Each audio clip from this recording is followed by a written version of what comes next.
शुक्रिया सर। बहुत बहुत धन्यवाद। धन्यवाद सभापति महोदय, आपने बोलने का जो अवसर प्रदान किया। मैं इस सदन में पुलवामा हमले में हताहत हुए हमारे 26 नागरिक और ऑपरेशन सिंदूर के जाबाज वीर शहीदों को नमन। सेना के इस पराक्रम को हम सराहना करते हैं और इस देश पे विपरीत जो परिस्थितियां आई उस दौरान इस देश की समस्त राष्ट्रीय पार्टियां, क्षेत्रीय पार्टियां एक मंच पे खड़ी हुई और मजबूती के साथ पाकिस्तान को जवाब देने के लिए खड़ी हुई थी। उसके लिए मैं सभी को धन्यवाद देना चाहूंगा। पाकिस्तानी आतंकी ने हमारे देश में घुस के 1 घंटे तक तांडव मचाया। 26 हमारे निर्दोष लोगों को मारा गया और हमने कह दिया ऑपरेशन सिंदूर के नाम से पाकिस्तान को मुंह तोड़ जवाब दिया। लेकिन हकीकत जो सामने आई और आज जो हमने जवाब सुना, इससे लगा कि झूठी तसल्ली देख के देश को गुमराह करने का काम किया है। हमारे देश के अंदर घुस के हमारे लोगों को तड़पा तड़पा के मारने का काम किया और हम कह रहे हैं कि पाकिस्तान में जाके हमने 100 आतंकियों को मार गिराया। अच्छी बात है, 100 नहीं 1000 को मार गिराना पड़ेगा, सबको मुंह तोड़ जवाब देना पड़ेगा। लेकिन ये क्यों जवाब नहीं आया? वो 5 लोग कहां से आए, कैसे गए? 1 घंटे तक तांडव किया उन्होंने, धर्म पूछ के मारने की बात की, पलमा पड़ा केंद्र की बात की, लेकिन वो उनमें से है कि नहीं है, वो आज पकड़े गए कि नहीं गए, वो मारे गए कि नहीं गए, उसका जवाब ये सदन, ये देश जानना चाह रहा है। लेकिन वो जवाब नहीं आया है।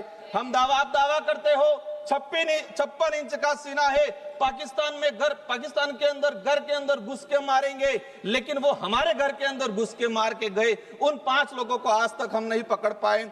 आपके कुछ गोदी मीडिया, सोशल मीडिया देखा गया, सीरिया और इजराइल के वीडियो चलाए देश के अंदर, देश की जनता को गुमराह किया कि हमने पाकिस्तान के अंदर वो हाल कर दिए, झूठे वीडियो चलाए।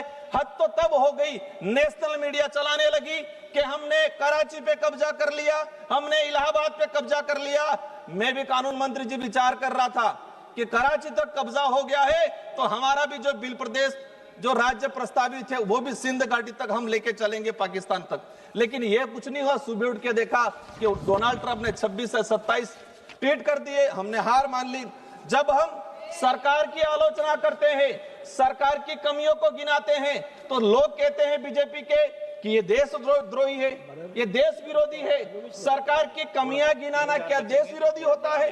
सरकार की कमियां गिनाना जब बात करते हैं तो कहते हैं कि सेना विरोधी है। भाजपा या सरकार सेना नहीं है, भाजपा या सरकार देश नहीं है।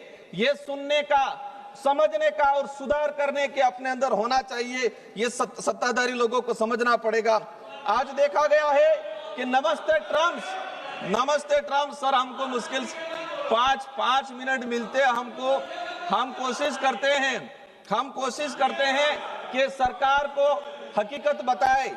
आज ट्रम्प ने 26 से 27 बार ट्वीट किया, क्या उसका जवाब हमने दिया? आज तक उसका जवाब नहीं दिया। हम नमस्ते ट्रम्प कार्यक्रम करा रहे हैं, हम डियर डोनाल्ड ट्रम्प करके गले लगा रहे हैं और वो हमारा पाकिस्तान का जो हमारा देश दुश्मन है हसीम मुनीर को बुला के लंच करवा रहे हैं और हम डियर डोनाल्ड ट्रम्प करके गले लगा रहे हैं। ये जो हकीकत है हमें स्वीकार करना पड़ेगा। पाकिस्तान को मुंह तोड़ जवाब तो देना है, लेकिन ट्रम्प के जो ट्वीट आए हैं उसका भी जवाब देना पड़ेगा। हम 56 इंच का चीना, आज देश के अंदर उद्योगपतियों को जमीन देने के उद्देश्य से देश के आदिवासियों को, सैकड़ों आदिवासियों को मार दिया गया। वो पावर, वो ताकत, वो 26 इंच का सीना पाकिस्तान को दिखाने की जरूरत है। माननीय सभापति महोदय, आज देश की जनता जानना चाहती है क्या हम विश्व गुरु है या डोनाल्ड ट्रम्प हमारा गुरु है जो बार बार हमको आदेश दे रहा है, बार बार हमको ट्वीट कर रहा है। देश की जनता अब नोटंकी नहीं, देश की जनता चाहती है मजबूत नीतियां बने। देश की जनता सिर्फ तस्वीर नहीं, देश की जनता चाहती है कि ताकतवर बने। हमारे बड़े भाई अनुराग जी भी कह रहे थे कि धर्म को पूछ के मारा। उन जो ये जो आए थे पाकिस्तानी जो नकारा लोग, उन्होंने सर 3 मिनट हुए मेरे, मैं चाहूंगा लास्ट 1 मिनट में कंक्लूड करना चाहूंगा। उन्होंने धर्म पूछ के मारा, कलमा पढ़ा के मारा, उन्होंने ये पूछ के किया। लेकिन देश के अंदर सरकारें भी बुलडोजर धर्म पूछ के चला रही है। देश के अंदर सरकारें भी जाति और वर्ण पूछ के मुआवजा दे रही है पीड़ितों को। ये जो हो रहा है वो गलत हो रहा है। अंतिम 1 मिनट में मेरा वक्तव्य समापन करना चाहूंगा। समाप्त कीजिए आप प्लीज। समाप्त कीजिए। पुलवामा हमले के बाद पाकिस्तान को MIA ने $1 अरब दिया, ADB ने $80 मिलियन दिया, विश्व बैंक ने $108 दिया। ये विदेशी लोग सारे देश के दूसरे लोग दे रहे हैं। अंतिम में मेरा कहना चाहूंगा, हम चाहेंगे कि देश के साथ मजबूती से खड़े हैं, देश के साथ मजबूती से खड़े हैं। आने वाले समय विशाल पाटिल जी प्लीज स्टार्ट। इस अवसर